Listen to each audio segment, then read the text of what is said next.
उत्तर प्रदेश के अंदर 2027 में विधानसभा चुनाव होने वाले हैं, लेकिन राजनीति जो है वो अभी से गरमाने लगी है।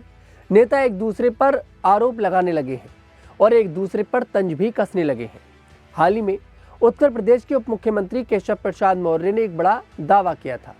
उन्होंने कहा था कि समाजवादी पार्टी के कई बड़े नेता बीजेपी के संपर्क में हैं और वो भारतीय जनता पार्टी में आना चाहते हैं। हालांकि किसी कारणवश बीजेपी उन्हें अपनी पार्टी में शामिल नहीं करना चाहती है। यह आरोप लगाया था केशव प्रसाद मौर्य ने।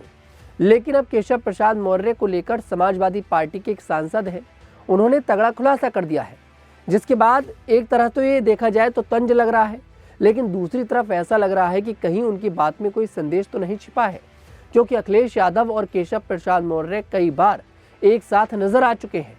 और केशव प्रसाद मौर्य और अखिलेश यादव का वो वाला वीडियो तो आपको याद ही होगा, जब वो एक दूसरे से मुस्कुरा कर बात कर रहे थे। और ये वीडियो कोई पुराने नहीं है, ये हाल ही के वीडियो है। दरअसल चंदौली से समाजवादी पार्टी के सांसद वीरेंद्र सिंह ने यह दावा किया है कि केशव प्रसाद मौर्य समाजवादी पार्टी के संपर्क में है। जी हाँ, बात सुनने में बड़ी आपको हैरान कर रही होगी, लेकिन वीरेंद्र सिंह ये दावा कर रहे हैं। समाजवादी पार्टी के बड़े नेता हैं, चंदौली से सांसद हैं।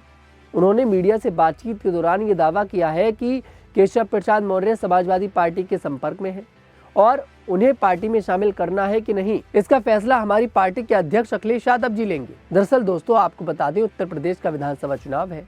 ये लोग एक दूसरे पर आरोप लगा रहे हैं। बीजेपी वाले समाजवादी पार्टी पर आरोप लगाते हैं, समाजवादी पार्टी वाले यहाँ पर बीजेपी पर आरोप लगाते हैं। लेकिन कभी भी ऐसा देखने को नहीं मिलता कि किसी बड़े नेता को लेकर ये दावा कर दिया जाए कि वो हमारी पार्टी के संपर्क में है। केशव प्रसाद मौर्य उत्तर प्रदेश के समय देखिए उप मुख्यमंत्री हैं। केशव प्रसाद मौर्य उत्तर प्रदेश में बीजेपी के प्रदेश अध्यक्ष भी रह चुके हैं। अमित शाह के सबसे ज्यादा करीबी बताए जाते हैं। केशव प्रसाद मौर्य पूरे उत्तर प्रदेश की जो रिपोर्ट है वो दिल्ली को सौंपते हैं। तो आप समझ सकते हैं कि केशव प्रसाद मौर्य का पार्टी के अंदर कद कितना बड़ा है। लेकिन इस बीच अगर समाजवादी पार्टी के नेता की तरफ से इस तरह का दावा किया जा रहा है तो इस बात को यूं ही नजरअंदाज नहीं किया जा सकता। दरअसल 2027 में विधानसभा चुनाव है। योगी आदित्यनाथ को लेकर लगातार इस तरह के सवाल उठते हैं कि क्या योगी आदित्यनाथ मुख्यमंत्री बनेंगे या फिर नहीं बनेंगे। फिर से बीजेपी कहीं इस बार किसी और चेहरे को लेकर तो सामने नहीं आएगी, क्योंकि केशव प्रसाद मौर्य ने पिछली बार भी देखिए मुख्यमंत्री पद की दावेदारी ठोकी थी, हालांकि वो पूरी नहीं हो पाई थी। अब अगर बीजेपी केशव प्रसाद मौर्य को इस बार फिर से मौका नहीं देती है तो शायद जो बात यहाँ पर वीरेंद्र सिंह कह रहे हैं वो सच साबित हो जाए। क्योंकि देखिए, चुनावों से पहले कई बार ऐसा देखने को मिलता है कि पार्टी के अंदर कुछ बड़े फेरबदल होते हैं। एक पार्टी का नेता दूसरी पार्टी में जाता है, दूसरी पार्टी का नेता फिर किसी और पार्टी में जाता है, ऐसा देखने को मिलता है और ये कोई नई बात नहीं है। हाल ही में बिहार का चुनाव हुआ। बिहार के चुनाव में साफ देखने को मिला कि आरजेडी के कई बड़े नेता जाकर जेडीयू में शामिल हो गए, जेडीयू के कई नेता जाकर आरजेडी में शामिल हो गए, कोई बीजेपी में शामिल हो गया। तो ऐसा उत्तर प्रदेश में भी देखने को मिल सकता है कि बीजेपी के कुछ नेता जाकर समाजवादी पार्टी में शामिल हो जाए, समाजवादी पार्टी के नेता जाकर बीजेपी में शामिल हो जाए।